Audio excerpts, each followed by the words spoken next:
Today is a somber anniversary. 50 years ago, the Teton Dam collapsed. Immediately after, there were still some big questions lingering, like why did it collapse? Could this happen again? But there's one question people were asking then that they're still asking today. Should we rebuild the dam? As Abby Wilt reports, the answer is actually still up for debate. It'd be hard to say about if you take a vote, how the vote would come out. It's been a question for 50 years. The dam should be rebuilt, and I think that it eventually will be because there is a need for it. Should the Teton Dam be rebuilt? Understandably, there's a little bit of hesitancy, on the part of people because of the danger. The debate isn't just about history. Current Rexburg Mayor Jerry Merrill says it's about whether a new dam in the area could help meet East Idaho's growing water storage needs. We still need water storage. We need flood control on the Teton River. We need energy production. We need more recreation area. Back when the Teton Dam was completed in 1976, the goal was simple. Hold on to water when Idaho had it and save it for when it didn't. At full capacity, the dam could hold about 80 billion gallons of water.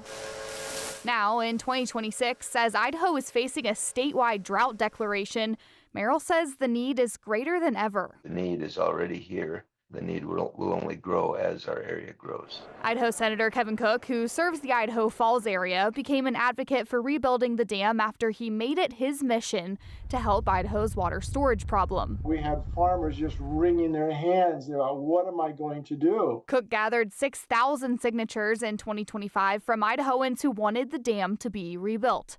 He says only 6 of the signatures were from legislators.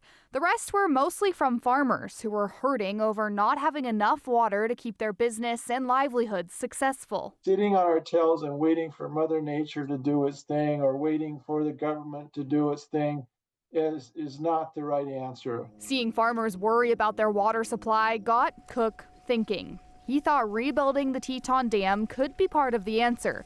So he polled fellow legislators with a simple question: should it be rebuilt? He says most of the responses were an immediate yes. And the last response I got was a representative, and he says, well, let me tell you about it. He says, I was 14 years old, I think he said, and my father said, get on the horse and get the cows up to the highlands. Just do it and do it now. He says, I remember after the flood helping my dad pull cows out of the top of trees.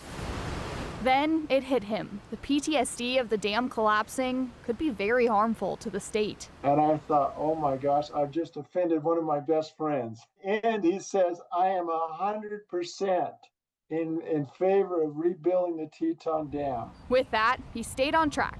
He went to D.C. to talk to Idaho's representatives and explained the reasons for rebuilding, namely creating a place to store Idaho's water. We've filled our reservoirs to capacity. We don't have a way of holding that water back, and so we let it go, and it goes out in the ocean. He says the state's problem isn't that we don't have enough water, it's that we don't have anywhere to store it or hold on to it to save for later. By holding it back and creating a dam, the Teton Dam or any other dam, that would give us the capability of doing both.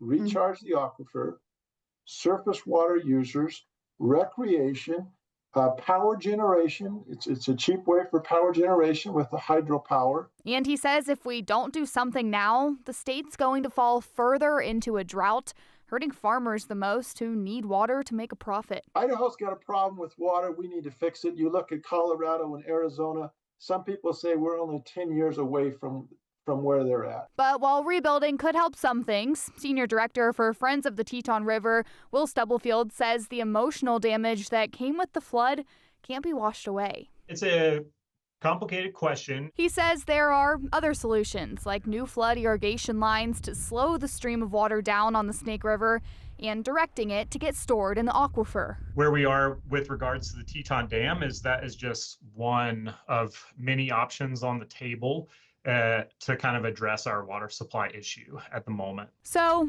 everyone agrees there's a problem. We're well aware that we're in a challenging situation in southeast Idaho where, our water needs are outpacing our water supply. But what's exactly next? Well, it's still being debated and there isn't a concrete answer yet. If the dam were to be rebuilt, Merrill says it would take 10 to 15 years, but the land where the dam used to sit is still owned by the Bureau of Reclamation, so they wouldn't need to get the land back. And the bill that U.S. Congress already approved to build a dam in that spot, it's approved too.